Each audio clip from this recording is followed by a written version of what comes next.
નમસ્કાર, વાયએનએન ન્યૂઝમાં આપનું સ્વાગત છે। સમાચારમાં વાત કરીએ નગર પ્રાથમિક શિક્ષણ સમિતિના નવા પ્રમુખ તરીકે આદિત્ય પટેલના નામની જાહેરાત કરાઈ। ભારતીય જનતા પાર્ટીના શહેર અધ્યક્ષ ડોક્ટર જયપ્રકાશ સોની દ્વારા જાહેરાત કરવામાં આવી।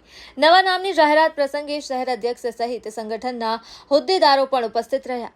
આદિત્ય પટેલે પ્રમુખ તરીકેના પદ ગ્રહણ કરતા પહેલા મા સરસ્વતીને વંદન કર્યા। આદિત્ય પટેલના નામની જાહેરાત થતાં જ તેમના પર શુભેચ્છાઓનો વરસાદ વરસ્યો છે। સમિતિના તમામ સભ્યોએ મળી નવા પ્રમુખને સ્વામી વિવેકાનંદની મૂર્તિ ભેટ આપી। સત્તાવાર રીતે પદ ગ્રહણ કર્યા બાદ નવનિયુક્ત પ્રમુખ આદિત્ય પટેલે પ્રતિક્રિયા આપી।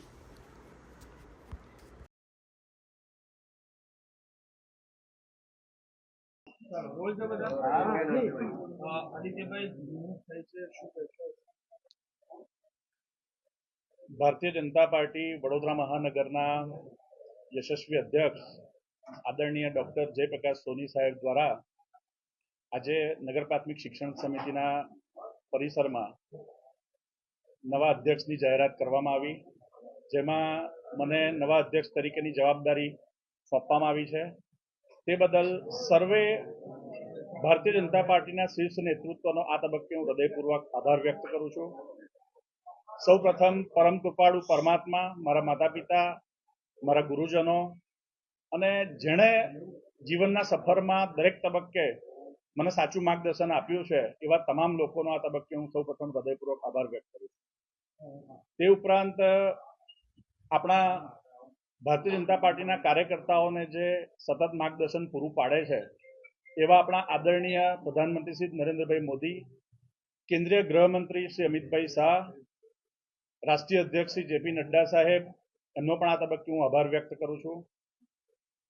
આપણા ગુજરાતના મુખ્યમંત્રી શ્રી ભૂપેન્દ્રભાઈ પટેલ સાહેબ, ભારતીય જનતા પાર્ટીના પ્રદેશ અધ્યક્ષ શ્રી જગદીશભાઈ વિશ્વકર્મા સાહેબ, સંગઠન મહામંત્રી શ્રી રત્નાકરજી, વડોદરા મહાનગરના પ્રભારી અને પ્રદેશના ઉપાધ્યક્ષ એવા ગોરધનભાઈ ઝડફિયાજી, રાજ્યના ગૃહમંત્રી અને વડોદરાના પ્રભારી મંત્રી એવા હર્ષભાઈ સંઘવીજી, તેમનો પણ આ તબક્કે હું હૃદયપૂર્વક આભાર વ્યક્ત કરું છું।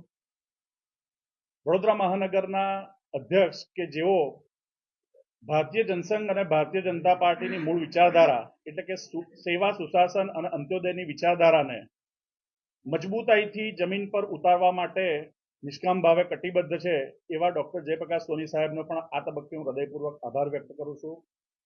ગુજરાત વિધાનસભાના મુખ્ય દંડક અને રાવપુરા વિધાનસભાના લોકપ્રિય ધારાસભ્ય શ્રી બાલકૃષ્ણ શુક્લ સાહેબનો પણ આ તબક્કે હું આભાર વ્યક્ત કરું છું। વડોદરા મ્યુનિસિપલ કોર્પોરેશનના મેયર, વડોદરા શહેરના પ્રથમ નાગરિક મેયર શ્રીમતી પિંકીબેન સોનીનો પણ આભાર વ્યક્ત કરું છું। અને વડોદરાના સર્વાંગી વિકાસ માટે થઈને એક વિઝન વડોદરા સાથે જે સતત વડોદરાના લોકોની સુખાકારી માટે આગળ વધી રહ્યા છે અને વડોદરાના પ્રત્યેક નાગરિકમાં મારું વડોદરા, વહાલું વડોદરા આ પ્રકારની ભાવના કાર્યાન્વિત થાય એ માટે જેઓ સતત કટિબદ્ધ છે એવા ડોક્ટર હેમાંગ જોશી સાહેબ, વડોદરાના સાંસદશ્રીનો પણ આ તબક્કે હું હૃદયપૂર્વક આભાર વ્યક્ત કરું છું। Subscribe now and press the bell icon. Never miss an update.